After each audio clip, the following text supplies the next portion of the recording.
बहुत ये भी देखने को मिलता है, इसमें कोई शक नहीं है कि जो हमारे सरकारी स्कूलों का डिटेरियोरेशन हुआ है, ये एक सरकार की और प्राइवेट स्कूल्स की एक मिलीभगत है। और क्योंकि इससे सिंपल बात यह है कि जितना सरकारी स्कूल नीचे जाएगा उतना प्राइवेट स्कूल की जो दुकानें हैं वो बढ़ेंगी।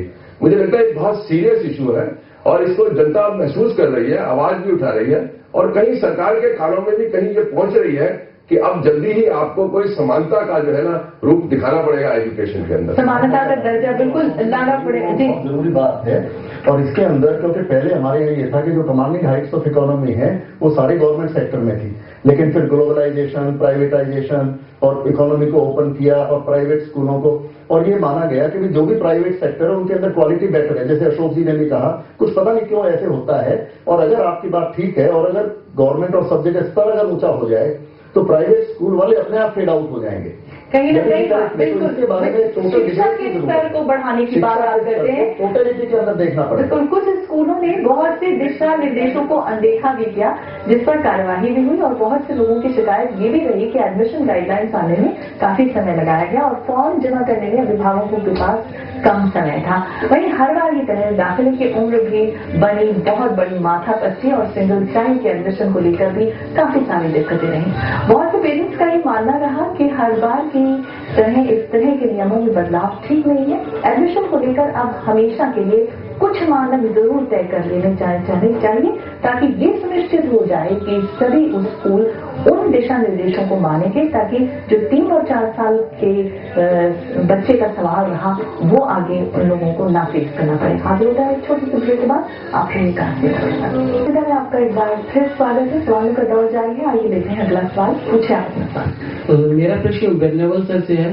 सर, कहा जाता है कि पेरेंट्स को कंप्रोमाइज कर लेना चाहिए, वो ब्रांडेड स्कूल की तरफ न जाएं। वहां पर अधिकांश पेरेंट्स कंप्रोमाइज करते हैं, लेकिन जो प्राइवेट स्कूलों की मनमानी का दौर है, चाहे वो फीस वृद्धि को लेकर हो या गाइडलाइंस को बार बार बदलने का हो, ये कितनी जायज है?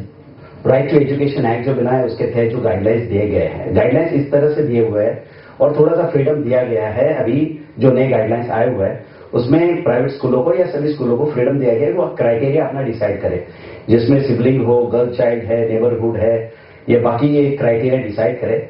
और एक बहुत सी इंपॉर्टेंट जो चीज है आज एजुकेशन फील्ड में, लेकिन शिक्षा का व्यापार नहीं होना चाहिए। शिक्षा को एक नोबल प्रोफेशन की तरह से देखा जाना चाहिए और एक सोशल रिस्पॉन्सिबिलिटी होनी चाहिए। हर एक स्कूल को या हर एक टीचर को वहां जो पढ़ा रहे हैं, वहां के जो प्रिंसिपल है या मैनेजमेंट है, इनको जानना चाहिए कि एक सोशल रिस्पॉन्सिबिलिटी के तहत उन्होंने बिल्कुल कोई वायलेशन नहीं करना चाहिए। लेकिन एक बात याद रखिए, जैसे सभी एक्सपर्ट्स ने कहा, वायलेशन करने वाले बहुत कम लोग होते हैं। जैसे आदर्श घोटाला है या सत्यम है, ये सभी सत्यम घोटाले करने वाले नहीं है या सभी आदर्श सोसाइटी नहीं है। लेकिन जब आदर्श, जैसे जयराम रमेश जी ने आदेश दिया है कि 3 महीने में इसको गिराया जाए, पूरा डिमोलिशन हो जाए, वैसे कोई जो वायलेशन करने वाले हैं उन पे एक बार एक्शन हो जाए बहुत ही सीरियस, या उनका डी रिकग्नाइज किया जाए, तो ये चीजें वायलेशन कम हो जाएंगे। तो स्कूलों की मान्यता रद्द करनी चाहिए और इससे बहुत फर्क पड़ेगा। अगला सवाल मेरा सवाल आज शिक्षक सर से है। सर, मैं आपकी लेखनी पढ़ता रहता हूँ, आपसे कभी प्रभावित भी हूँ। मेरा ये सवाल है कि ठीक है, बुनियादी शिक्षा में समानता होनी चाहिए, बिल्कुल होनी चाहिए, लेकिन अगर हम दूसरी तरफ देखें तो अभी LLB करने के बाद जो भी एडवोकेट में लाइन में आ रहे हैं उन्हें एक एग्जाम से गुजरना पड़ेगा, पहली चीज। दूसरी, UPSC का सिलेबस बदला है। इसमें क्या है, कहीं ना कहीं माइन्यूटली ऑब्जर्व करें तो इंग्लिश को प्रायोरिटी दी जा रही है। अब बुनियादी शिक्षा पे एक बार उठा आते हैं तो विप्रो जो कंपनी है वो एजुकेशन सेक्टर में इन्वेस्ट करने जा रही है, न केवल विप्रो, रिलायंस और जितने भी मार्केटिंग कंपनियां हैं। ऑन द अदर हैंड अब फिर हम वापस जाते हैं गांव में, तो क्या लगता है कहीं ना कहीं कंट्राडिक्शन है? अगर सरकारी शिक्षा भी वहीं चल रही है, उसी मोहल्ले में चल रही है, उसी बिहार के, उसी बेगूसराय के, उसी लुधियानगर मोहल्ले में वो सरकारी शिक्षा चल रही है और वहीं विप्रो का भी एक स्कूल चल रहा है, तो हम बुनियादी शिक्षा वहां पे इम्प्लीमेंट कर सकेंगे? ऐसा लग रहा है प्रैक्टिकल हो गया अगर हम बात करें तो ऐसा संभव है क्या? नहीं, निश्चय ही आपकी बात बिल्कुल मैं सहमत हूँ कि बड़ा भारी विरोधाभास है, लेकिन विरोधाभासों में ही प्रतिभा का जन्म होता है। आप उसी बिहार में देखेंगे तो वो सुपर 30 करके एक स्कूल चलाया जाता है, जहाँ कोई सरकारी स्कूल और नहीं वो कोई किसी प्राइवेट कंपनी का, एक तरह से वॉलंटरी सर्विस है, और गरीब बच्चों को चुनते हैं वे, जिनको भोजन वगैरह की व्यवस्था भी होती है, और वही बच्चे दुनिया में नाम करते हैं। हम लोग बरसों जो गुलाम रहे, चाहे मुगलों के चाहे अंग्रेजों के, हमारी गुलाम मानसिकता वहां से आई है। वरना विद्या का जो, जैसे बहुत अच्छी बात को कह रहे हैं, विद्या इनोवेशन है, विद्या स्वायत्ता की बात, स्वायत्ता की विद्या तो स्वतंत्र करती है, मांगने से नहीं मिलती स्वायत्ता। और दूसरी बात, विद्या का हमारा जो सबसे बड़ा एक श्लोक में अर्थ दिया हुआ है, विद्या ददाति विनयम, विनयम ददाति पात्रता, पात्रत्वाम धर्माप्नोति, धनात् धर्म ततः सुखम। विद्या तो विनय देती, आज की विद्या तो मैं कह रहा हूं कि अहंकार से बड़ा ग्रस्त रखती है। आदमी एरोगेंट होता चले जा रहा है, उसके अंदर विनय समाप्त हो गई, तो ये विद्या तो है नहीं, अविद्या है। दूसरा, जिसे केवल प्रतियोगिता के लिए पढ़ाया जा रहा हो, जिससे पढ़ करके आप एक इंस्टीट्यूट में, कॉलेज में, कहीं नौकरी, प्रोफेशन के लिए। लेकिन एक सुंदर बात हमेशा याद रखना, जो मैं कहता हूं, जितने टॉपर्स बच्चे हैं ज्यादा से ज्यादा होंगे तो इस देश के ब्यूरोक्रेट, डिप्लोमेट्स हो जाएंगे, बड़े ऑफिसर बन जाएंगे। लेकिन देश चलाने वाले वही बच्चे जो पीछे ठटपट्टी पे बैठे होते, ये सबसे आखिर में बैठते होते। अगला सवाल मैं सुमित जी से पूछना चाहती हूँ कि क्या किसी बच्चे को प्री नर्सरी करवाना जरूरी है? आजकल स्कूलों में नर्सरी के साथ प्री नर्सरी, और मैंने तो ऐसे स्कूल भी देखे हैं जहाँ प्री नर्सरी से पहले टाइनी टॉक्स करके स्कूल चलाया जाता है, जहाँ पे 1.5 साल तक के बच्चों को, जो बच्चे का घर का, जो कहते हैं कि उसकी पहली पाठशाला घर ही होती है, वहाँ घर से निकल के बच्चा स्कूल में पहुंच जाता है और इतनी एक्टिविटीज को ज्वाइन करके पेरेंट्स, एक ऐसे बच्चे को देखा मैंने जो 7 बजे घर पहुंचता है शाम को, स्कूल के बाद एक्टिविटी स्कूल, और जो बच्चे का बचपन होता है वो कहीं खो जाता है। तो क्या समझते हैं कि ये शिक्षा एक दायरे में बांध के रख देती है, बच्चे का बचपन खो जाता है? आपकी इन्फॉर्मेशन बहुत अच्छे, मैं और ऐड करूंगा। 1.5 साल नहीं, 1 साल से ऐड कर दिए, कई स्कूल कर रहे हैं, आर्ट स्कूल का नाम है, मदर साथ में आते हैं, सोचते ओरिएंटेशन प्रोग्राम, वो सबसे सिंपल है, वो BMW मर्सिडीज में आके आप शेयर करते, किटी पार्टी होती है उनकी। On a serious note now, बिल्कुल भी जरूरी नहीं प्री नर्सरी, सिर्फ प्री नर्सरी जरूरी होती है 3 चीजों के लिए। एक होती है सेपरेशन एंजाइटी, बच्चा माँ बाप से रहने की उसको एक आदत पड़ जाए, दिन में 3-4 घंटे, ठीक है। सेकंड होता है टॉयलेट ट्रेनिंग हो जाए उसको, जब वो स्कूल में जाए, एक हो गया। थर्ड उसका होता है कि एक उसको स्कूल के माहौल में जाने की आदत पड़ जाए। तो मैं मानता हूं जब भी उसकी, जैसे अब 1-2 साल में फॉर्मल एजुकेशन होने वाली है, 4 साल की हो जाएगी, एफिडेविट तो होने का भी आ गया, तो सिर्फ 6 महीने का जो प्री स्कूल है वो काफी है। अब 3 साल में डालना, 2.5 साल डालना, लोगों को करना है। कुछ पेरेंट्स खुद चाहते हैं वर्किंग कि छुटकारा मिले कि बच्चा चला जाएगा, ये रीजन। अगला सवाल सर, मैं जन से पूछना चाहूंगा कि मुझे तो पॉइंटिंग सिस्टम से दिक्कत है। ये इसमें दिखाया गया कि किसी के फादर पेरेंट्स अगर MSc हैं, PhD हैं, तो उनको नंबर दिया जाता है। क्यों नहीं हम ऐसे पेरेंट्स नंबर दिया जाए ताकि जिनके माँ बाप अनपढ़ हैं, तो आज तक जो हमारे समाज में पिछड़ा हुआ वर्ग है, जो अब तक हम उसको आगे लेकर पाए हैं, तो क्यों नहीं ऐसे पेरेंट्स को नंबर दिया जाए ताकि उनके बच्चे आगे बढ़े?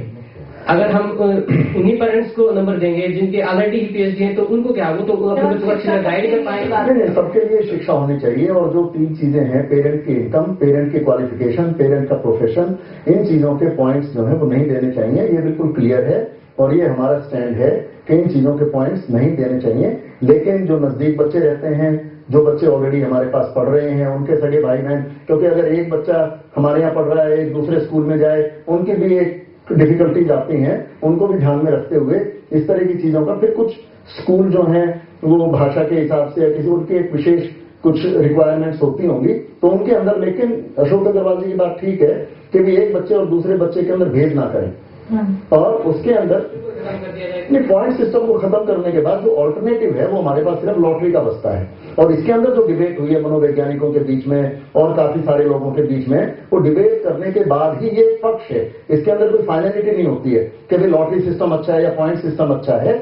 लेकिन उसमें ऐसा माना गया और सरकार ने भी बात को मान लिया कि भी पॉइंट सिस्टम से जो नजदीक के बच्चे हैं, क्योंकि दिल्ली के अंदर ये 30-40 किलोमीटर, जो अगर माँ बाप पढ़े लिखे नहीं है जी, लेकिन वेल ऑफ है, लेकिन वेल ऑफ मान लीजिए वेल ऑफ, तो वहां पर फिर पॉइंट्स किस आधार पर तय होंगे? उनका नेबरहुड जो नजदीक है वो रहेंगे, जिनके बच्चे पढ़ते हैं, मेरी गर्ल चाइल्ड, क्योंकि स्कूलों के अंदर लड़कियां कम आती हैं तो उनको एनकरेज करने की, ऐसा नहीं लड़कों के खिलाफ है।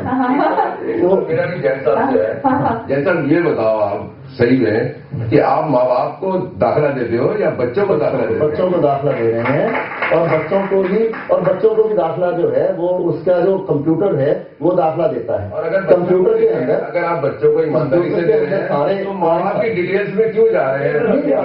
अगर जाना भी है तो इसी डिटेल का तरीका बदल जाए। जैसे बच्चे ने बहुत सुंदर बात पूछी, आपने दोनों तरीके पूछे, फिर क्या करें, लॉटरी नॉट नेसेसरी। आप जिज्ञासु की तरह बच्चों की जैसे चयन परीक्षा होती थी, पहले आओ पेरेंट्स आओ की तरह आए, बच्चे का IQ टेस्ट लीजिए, EQ टेस्ट लीजिए, एक बात चलिए वो नहीं, चलो वो ना हो। आप नहीं, आप जिज्ञासु की तरफ से परीक्षा लेते थे ना, परीक्षार्थी वो ना कर रहे हैं। अब उसी को आप पलट लीजिए, जैसे उस बच्चे ने कहा कि आप क्वालिफिकेशन माँ बाप की पूछते हैं, प्रोफेशन पूछते हैं या इनकम? नहीं, मैं कहूँ कि पूछें। अच्छा। जिसकी कम इनकम हो उसे प्रायोरिटी दे, जिसके पिता नहीं पढ़े लिखे हो उसे प्रायोरिटी दे, और जिसकी एक सवाल आप क्या कर रहे हैं कि एमफिल PhD डिलीट के बच्चे को प्रायोरिटी दे रहे हैं? अरे जिसका पिता नहीं पढ़ा उस बच्चे को पढ़ाना समझ कर रहे हैं। पढ़ना जो है वो एक पाप हो गया, मेहनत करना एक पाप हो गया। जिसका आय का स्रोत कम है 50% पे शायद बात मान ली जाए। अगला सवाल है शिखर जी से। सर आपने जैसे अभी कहा कि जो बच्चे होते हैं वो सरकारी स्कूल वाले बच्चे ही होते हैं जो हम पढ़े होकर देखते हैं कि वो IAS बन गए हैं, तो सर क्या आपको ये नहीं लगता कि जो सरकारी स्कूल है वो as far as infrastructure is concern, तो उसमें क्या पर्सनैलिटी डेवलपमेंट में डिफरेंस नहीं आता? क्या पेरेंट्स हैं उनके लिए क्या प्रायोरिटी पर्सनैलिटी डेवलपमेंट नहीं रहेगी? वो ये सोचते हैं कि अगर हमारा बच्चा बड़ा होता है तो अगर 3 बच्चे खड़े हुए हैं, एक सरकारी स्कूल से एक प्राइवेट स्कूल से है, तो हमारा बच्चा पीछे रह जाता है, हमारा बच्चा इंफीरियोरिटी कॉम्प्लेक्स का सामने जिंदा उदाहरण खड़ा हूं। मैं उज्जैन जैसे गांव से आया हूं, जिस उज्जैन छोटा सा शहर, उस शहर में भी एक टाटपट्टी स्कूल में पढ़ा हूं, पहले दूसरी से लेकर बल्कि संस्कृत पाठशाला में पढ़ा हूं। ऐसा कोई मैं ज्यादा अच्छे से, बल्कि जिसे ये कॉम्प्लेक्स होता था ना, जिसे इस तरह का कि मैं अंग्रेजी बोल रहा हूं या हिंदी, मैं तो आमतौर पर यह महसूस करता हूं कि जिसे अच्छी भारत में रहकर अच्छी हिंदी बोलना नहीं आए उसे शर्म आनी चाहिए। आपको क्यों शर्म आती है? क्या बच्चे अंग्रेजी नहीं बोलते? कोई पर्सनालिटी कोई फर्क नहीं पड़ता। मेरी पर्सनालिटी आपको किसी से 19 लग रही है? तो मैं आपसे पूछना चाहता हूं, इन्होंने एक सुंदर बात कही थी, शिक्षा का अधिकार जैसे सबके लिए है, तो एक जमाने में जैसे बैंकों का नेशनलाइजेशन हुआ ना, मैं तो कहता हूं सरकारीकरण हो जाए सारे स्कूलों का, सरकारीकरण हो जाए। और सरकार ने विद्यालय खोले क्यों? ये एक्सटेंड जैसा सर ने अग्रवाल साहब ने बहुत सुंदर बात कही, क्यों खोला आगे? जैसा सरकारी अस्पताल में अगर सब सुविधाएं मुयस्सर होती तो आदमी क्यों जाता प्राइवेट अस्पतालों की ओर? लेकिन जैसे अपोलो को भी जमीन देते वक्त कहा गया था कि गरीबों के लिए इतना बेड रखो, वो नहीं रखते, तो फिर उनका कार्रवाई होनी चाहिए। सर जैन साहब एक सवाल ले लें, पूछिए आप। सर शिक्षा अभियान जो कि सरकार बहुत बड़ी जोर शोर से चला रही है, जिसमें शिक्षा पद्धति और एजुकेशन फॉर ऑल की बात की जाती है, तो ये कहाँ तक सक्षम हो पाया है? सरकार कहाँ तक इसे सही तरीके से पहुंचा पाई है? किस तरह की हम शिक्षा पद्धति की बात कर रहे हैं कि आज भी हम गरीबों तक वो शिक्षा नहीं पहुंचा पा रहे? आप देखेंगे यदि आप केरला जाएंगे, हर एक गांव में 5-5 प्राइमरी स्कूल्स है और 100% लिटरेसी रेट है। सरकार ये कर नहीं पाएगा, इसीलिए जरूरी है कि पब्लिक प्राइवेट पार्टनरशिप की आज बात हो रही है। जैसे गवर्नमेंट स्कूल्स है, जैसे विप्रो की बात हुई थी, अजीम प्रेमजी यूनिवर्सिटी उन्होंने शुरू की। एक्चुअली यदि ये कॉर्पोरेट सेक्टर एक कॉर्पोरेट रिस्पॉन्सिबिलिटी, अपनी सोशल रिस्पॉन्सिबिलिटी समझ के यदि आगे आए और गवर्नमेंट स्कूल्स जो है, जो भी ये छोटे मोटे स्कूल्स है, ये ओन करे, तो इकोनॉमिकली जो वीकर सेक्शंस है, जो डिसएडवांटेज सेक्शन है, इनके लिए जरूर शिक्षा का हम अवेलेबिलिटी कर सकते हैं। ज्यादा से ज्यादा स्कूल खोलने चाहिए, उसकी क्वालिटी जो है वो क्वालिटी सबसे ज्यादा मायने रखती है। और जब तक कि पब्लिक प्राइवेट पार्टनरशिप नहीं होगी, जब तक कि सब अपनी सोशल रिस्पॉन्सिबिलिटी समझ के आगे नहीं आएंगे, ये नहीं हो पाएगा। और इकोनॉमी के ये रिजर्वेशन से नहीं होगा। जैसे अभी आज 25% रिजर्वेशन हमने रखा है इकोनॉमिकली वीकर सेक्शंस के लिए। इससे ज्यादा इंपॉर्टेंट है कि आप ज्यादा से ज्यादा स्कूल खोलें, उसकी क्वालिटी बरकरार रखें। और ये जो क्राइटेरिया है, या लॉटरी की बात हो रही थी, लॉटरी फिर आखिर में ऐसे बच्चे होते हैं जो लॉटरी में कहीं नहीं मिला, तो फिर अपने आप उसको दुर्भाग्यशाली, ये सबसे बुरी बात है। ये बिल्कुल नहीं होना चाहिए, ये क्राइटेरिया होना चाहिए। और बैड लक और ये लक पे जो निर्भर रहता है वो कभी आगे नहीं। सचिन भाई ने जो बात कही सर, ये इससे बात कर रहे हैं अग्रवाल साहब, सचिन भाई ने जो बात कही, धर्म को लेकर इतनी लाइनें लग रही है सारे कई स्कूलों मजहब के आधार पर भी एडमिशन होता है। बिल्कुल। हम ब्रेक ले लेते हैं, हम एक छोटा सा ब्रेक, हाजिर होते बस थोड़ी देर में, और सवालों का दौर जारी रहेगा आपके लिए। मैं आपका एक बार फिर स्वागत है, लेते हैं अगला सवाल, पूछे आप अपना सवाल। मैं अशोक सर से जानना चाहती हूँ कि सर आपने कहा कि यदि गार्जियन दबाव बनावे तो हमारी जो सरकार है या सरकार में रहने वाले लोग हैं, वे सही शिक्षा देने या शिक्षा को व्यवस्थित करने के लिए बाध्य हो सकते हैं। जब जनता दबाव बनाती है तो सरकार बहुत कुछ करने को तैयार है। और कि सरकार ने अपनी जिम्मेदारी 62 साल में पूरी नहीं करी, और ये एक तरीके से जनता जो है उम्मीद करती रही। अब जनता को चाहिए, जनता जब प्रेशर बना रही है, ऐसा नहीं है बिल्ड नहीं कर रही है, इट हैज ऑलरेडी स्टार्टेड। लोग शोर मचाने लगे, बच्चे सड़कों पे आके जो है ट्रैफिक जाम कर देते हैं अगर उनके स्कूल में पानी और बिजली नहीं होता है। पेरेंट्स जो है स्कूल पे जाके ताला लगा देते हैं। तो ये जो चीजें हैं एक मैसेज देती है सरकार को, और मैं समझता हूँ कि ये बिगिनिंग ऑलरेडी स्टार्ट हो गई है, इसको और थोड़ा सा इंप्रूव करने की जरूरत है। अगला सवाल। मेरा सवाल जैन साहब से है। सर, आपने शुरुआत में बोला कि धज्जियां नहीं उखाड़ी गई है। अगर धज्जियां नहीं उड़ाई गई है तो मुझे ये बताइए कि रात भर अभिभावक वो प्लेटफॉर्म पर बैठता है, वो बाहर बैठता है फुटपाथ पर, उसको सुबह तक फॉर्म नहीं मिल पाता। जब वो सुबह होती है और फॉर्म के इंतजार में रहता है कि मुझे स्कूल वाले फॉर्म देंगे, और वो उससे ऐसे तानाशाही रवैया अपनाते हैं कि वो अगले दिन आता ही नहीं है। क्या आपको लगता है कि गैर लोकतांत्रिक रवैया अपनाने वाले स्कूल के सही मायने में शिक्षा दे पाएंगे? देखिए, अतिशोक्ति लगाने से लाभ नहीं होगा। जो फॉर्म है वो 1 जनवरी से 15 जनवरी तक मिला, 15 दिन, और सुबह 8 बजे से 11 बजे तक फॉर्म मिला। जो स्कूल में सबसे ज्यादा फॉर्म बिके हैं वो 10,000 फॉर्म बिके होंगे। अगर 15 दिन के अंदर 6 घंटे रोजाना या 5 घंटे रोजाना फॉर्म मिलते हैं, 75 घंटे लगते हैं मिलते हैं, 10,000 या 5,000 फॉर्म बिकने में ऐसा कोई इंस्टेंस नहीं हुआ होगा कि भाई रात भर कोई पटरी में बैठा हुआ है और फॉर्म लेने गया और उसको सुबह 8 बजे उसको गेट से निकाल दिया। Just a minute please. क्योंकि ऐसा अगर होगा, स्कूल को भी जो फॉर्म है वो देने हैं, रजिस्ट्रेशन करने हैं, उनको वो डाटा भिजवाना है, तो वो स्कूल क्यों नहीं फॉर्म देगा? स्कूल जो है, आप कह रहे हैं स्कूल 500 रुपए का, 400 रुपए का, 100 रुपए का फॉर्म बिक रहा है, तो वो अगर एक फॉर्म बिकता है 100 रुपए, उसके पास आने रुपए तो 100 दाखिल कर दें। अगला एक सवाल सचिन जी, अभी सुमित ने सर ने थोड़ी देर पहले बात की थी कि जिन बच्चों के पेरेंट्स IIT IIM से उसको 5 या 15 नंबर दिए जाते हैं, आखिर स्कूल्स जो है और स्कूल जो एडमिनिस्ट्रेशन है वो बच्चों के पेरेंट्स के स्पेस के और उनके काम के बारे में पूछ कर क्या जानना चाहते हैं? एक्चुअली ये होता था, इसी को रोकने के लिए जो नए गाइडलाइंस आए हुए हैं, इसी को रोकने के लिए गाइडलाइन, इसमें स्ट्रिक्टली कहा गया है कि पेरेंट्स की इनकम या एजुकेशन पूछी नहीं जाएगी। यदि पूछते हैं तो ये वायलेशन है, इसको बिल्कुल अलाउ नहीं है। बहुत बढ़िया। मेरा एक सवाल, एक छोटा सा सवाल है पर बहुत ही अहम सवाल है राजशेखर जी से। सर, आपने वैसे भी पूरे डिबेट के दौरान करीब 3 समाधान हमें दे दिए हैं शिक्षा व्यवस्था को बदलने के लिए, पर जो माइंडसेट है समाज का, जिसमें हम स्कूल में जाकर सिर्फ और सिर्फ एक मशीनें बनाने के लिए कोशिशें कर रहे हैं, जहां पर ऐसे मस्तिष्क पैदा किए जा रहे हैं जो जॉब ढूंढने जल्दी से इंजीनियर बन जाए, डॉक्टर बन जाए, उस पूरे माइंडसेट को, पूरी व्यवस्था को बदलने के लिए आप क्या एक समाधान और देना चाहेंगे? देखिए, मैं तो शिक्षक उसे कहता हूं जो आमूल चूल परिवर्तन करता था। चाणक्य आपके सामने जीवंत उदाहरण है जिसने समग्र क्रांति कर दी। शिक्षक तो वो होता था जो समाज और सत्ता को भी परिवर्तित करके रख देता था। तो शिक्षा का सारा मूल स्रोत ही क्या है? आज जिसे हम शिक्षा समझ रहे हैं वो सूचना है, ज्ञान नहीं है। मैं वो अकबर इलाहाबादी का बड़ा खूबसूरत शेर है कि हम चंद ऐसी किताबों को काबिल ज़ब्ती समझते हैं जिन्हें पढ़ के लड़के बाप को हफ्ती समझते हैं। तो ये जो किताबी ज्ञान है, जो थ्योरेटिकल बुक्स है, इसे पढ़ करके तो कोई क्रांति हुई नहीं दुनिया में। और किसी बुद्ध ने, किसी महावीर ने, किसी सूर ने, तुलसी ने, मीरा ने, कबीर ने कोई इंस्टीट्यूट, कोई डिग्रियां धारण नहीं की। उन्हें पढ़ करके और उन्हें चूज करके पढ़ाने वाले डिग्रियां धारण करके यूनिवर्सिटी में बैठे। लेकिन क्रांति जब होगी शिक्षा में आमूल चूल, जब आप स्वयं अपने अंतरात्मा से पूछेंगे कि क्या विद्यालय में जाने से ही शिक्षा मिलती है? मैं बहुत बेसिक सवाल पूछ रहा हूं। बहुत बढ़िया। बगैर विद्यालय में गए दुनिया ने क्रांति की। बिल्कुल। अगला सवाल। सरकार द्वारा जारी दिशा निर्देश द्वारा जो दिया गया है वो बहुत सारे पब्लिक स्कूल द्वारा अवहेलना की गई है, इस दिशा में सरकार क्या कर रही है? देखिए, पहले तो भाई ये समझना चाहिए कि वो जो गाइडलाइंस दिए हैं वो खुद ही जो है ना, उनको पूरी तरीके से मनमानी करने का अधिकार दे दिया। अब इंटरेस्टिंग ये है कि जब वो मनमानी कर रहे हैं तो सरकार कह रही है कि ये क्यों कर रहे हो। तो ये चीज एक तरीके से ये दिखाता है कि सिर्फ जो हमारी आम पब्लिक है, भोली पब्लिक है, उसको किस तरीके से ये जो सिस्टम है, सिस्टम के जो ठेकेदार हैं, ये किस तरीके से बेवकूफ बना रहे हैं। अगला सवाल। मेरा क्वेश्चन अग्रवाल सर से है, क्या सरकार ये नहीं कर सकती कि सभी प्राइवेट स्कूल बंद करो, सरकारी और प्राइवेट की सहभागिता में स्कूल चलाओ? तुम लोग भैया 75% हम एडमिशन करेंगे, 25% तुम एडमिशन करो। देखिए, मैं आपको बताऊं, मैं नहीं समझता कि प्राइवेट स्कूलों को बंद करने की जरूरत है। प्राइवेट स्कूलों को प्रॉपरली रेगुलेट करने की जरूरत है, उनकी मनमानी पर पूरा रोक लगाने की जरूरत है। जिस तरीके से वो जो है मनमानी ढंग से फीस बढ़ाते हैं उसके ऊपर रोक लगाने की जरूरत है। ये जो पब्लिक स्कूल बोलते हैं, एक्चुअली ये हमारी प्रॉपर्टी है।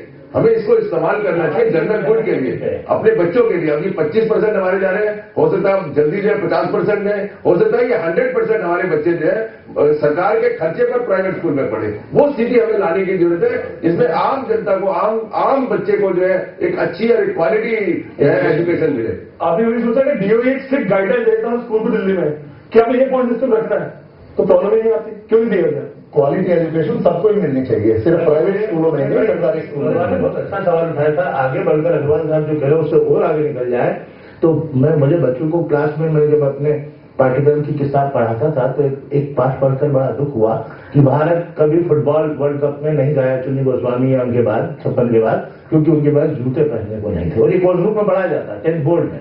तो मैंने उस दिन सोचा कि जब हम यहाँ हमारे क्रिकेट को स्पॉन्सर आज अजीम प्रेमजी आपके विप्रो का स्कूल खोल रहे हैं, एक अच्छा आदमी निकला करोड़ों की फील्ड में। मैं कहता हूँ आपके 14 उद्योगपति मिलकर क्या 14 अच्छे खिलाड़ी स्पॉन्सर नहीं कर सकते थे? इस देश में मफतलाल बिरला, बांगा, टाटा सब है। एक उद्योगपति एक बच्चे को नहीं गोद ले सकता था। ऐसे एक प्राइवेट स्कूलों को छोड़िए, आप एक सरकारी स्कूल को एक इंडस्ट्रियलिस्ट नहीं गोद ले सकता इस देश में। लेकिन अभी तो क्या हो रहा है, फैक्ट्रियां वो उद्योग बना दिया उन्होंने, तो फैक्ट्री बंद करके स्कूल खोल बिल्कुल। एक अगला सवाल वोरा जी से मैं जानना चाहूंगा, इकोनॉमिकली वीक सेक्शन के तहत जो एडमिशन हो रहे हैं उसमें क्या सुविधाएं मिल रही हैं? जो डिफाइंड है उसमें कि बैग और बस्ता मिलना चाहिए। स्कूल वाले बोलते हैं ये बाहर हम के उसमें है, और हमने तो लैंड एलोकेशन की गई थी, कुछ बोलते हैं इससे नहीं की गई थी। तो इसमें जो है मुझे नहीं कोई लगता कि इनको पूरी यहाँ पे फैसिलिटी मिलने वाली है, चाहे जो सिंपल एजुकेशन के। अगला सवाल कि जिन स्कूलों को मतलब नोटिस जारी किया गया है उनमें कुछ स्कूल रह गए हैं, या मतलब ये पॉइंट के आधार पर जो दाखिला दिया जा रहा है ये कितना हद तक सही है? ये पॉइंट के आधार पर जो दाखिला दिया जा रहा है ये तो सही है, कंप्यूटर में सारा डाटा फीड कर दिया जाता है। और जो एक्शन नहीं हो रहा या जिनको नोटिस इशू किए जा रहे हैं, वो अशोक अग्रवाल जी ने कहा है कि भी वो सरकार उनको टेकअप करेगी, और मेरे को जो जानकारी है उसके अंदर स्कूलों ने अपने को मॉडिफाई भी कर दिया है। मेरे क्वेश्चन है कि सर जितने भी नामी स्कूल हैं, बड़े स्कूल हैं, ज्यादातर अभिभावक उनकी तरफ रुख करते हैं, उनकी चमक दमक को देखकर प्रभावित होते हैं, ना कि उनके क्वालिटी एजुकेशन को देखकर, तो ये कहां तक सही है? उसमें एक्चुअली क्या है, आजकल एक नॉर्मल जो फैमिली है उसकी इनकम बढ़ गई है, आजकल हस्बैंड वाइफ दोनों ही जो है वो कमाने लगे हैं। अच्छा, अगर आप सोचिए हर आदमी जिंदगी में राइज करना चाहता है, एक आदमी आपके पास बड़ी कार हो, ठीक है, आजकल एक स्टेटस सिंबल बन के रह गया है। तो उसमें कुछ स्कूल तो ऐसे हैं जो जेन्युइन आपकी एजुकेशन प्रोवाइड कर रहे हैं, और कुछ बहुत पुराने ऐसे हैं, 50 से ऐसे जो सिर्फ नाम के रह गए और आपके बच्चे उनके 5 छठे बिगड़ जाते हैं। तो इसमें हमको डिफाइन करना पड़ेगा। कुछ स्कूल दोनों रह गई हैं, तो कुछ तो बहुत बढ़िया है और कुछ बहुत बेकार, जैसे उनके नाम रह गए जिसके लोग पागल की तरह 7-7 लाख रुपए डोनेशन देते हैं। एक आखिरी सवाल पूछिए जल्दी। जी, राजशेखर जी सर से मेरा सवाल है कि सर आपने बोला कि पहले एक होता था गुदड़ी के लाल, तो आजकल मुझे ऐसा लगता है कि हर गवर्नमेंट स्कूल से एक गुदड़ी का लाल निकलता ही है। फिर क्यों लोग इस आपाधापी में है कि हम किसी प्राइवेट स्कूल में एडमिशन पाए? ब्रांडिंग आजकल इतनी इम्पोर्टेंट ही हो गई, जबकि हम पाते हैं कि जो गवर्नमेंट स्कूल से बच्चे निकलते हैं उनका फ्यूचर बहुत अच्छा होता है कंपेरेटिवली टू जो प्राइवेट स्कूल से जो बड़े बड़े ब्रांडिंग नेम है उनकी वजह। हमारा मानना है कि जैसे घर का खाना अच्छा होता है स्वास्थ्य के लिए, लेकिन लोग होटलों की तरफ क्यों जाते हैं? बिल्कुल, सवालों के दौर को हम यही थामते हैं और जानते हैं अपने पैनलिस्ट से उनकी आखिरी राय में कि अभिभावकों की आकांक्षाएं और एडमिशन के चुनौतीपूर्ण काम को कितने सलीके से हैंडल करने की जरूरत है, साथ ही बड़ी आकांक्षाओं और अपने नन्हे बच्चों की जरूरतों को या उनके बचपन को ख्याल में रखते हुए अभिभावकों को किस तरह से पेश आना चाहिए।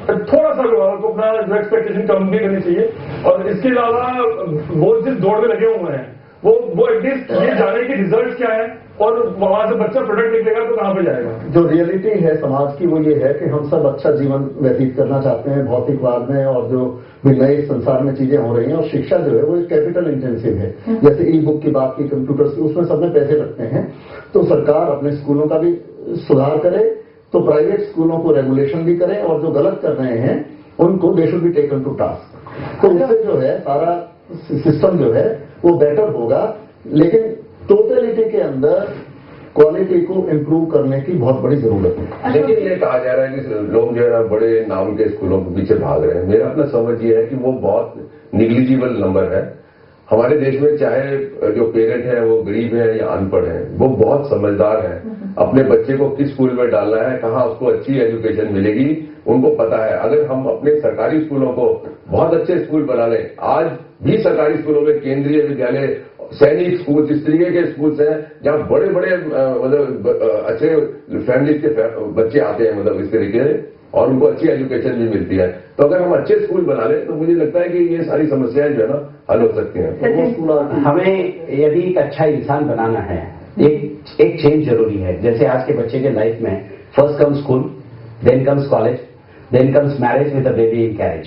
So this has to be checked. तो हमें चाहिए कि ट्रांसपेरेंसी लाए, but instead of putting words in the mouth, we should try to put thought in the minds of the students, and that will definitely change the whole scenario. और इसीलिए चाहिए कि transparency लाए हमें एजुकेशन सिस्टम में, और ये सिर्फ एक सोशल सिस्टम करके इसको देखना है। Parents, schools, government, regulatory body और पूरा समाज, इनको सबको साथ में बैठ के एक सोशल सिस्टम की तरफ से यदि हम देखें तो इसमें बहुत सुधार आ सकता है। हम सब कुछ सरकार पर ही न छोड़ दें। जैसा सचिन ने कहा, समाज को भी आगे आना चाहिए।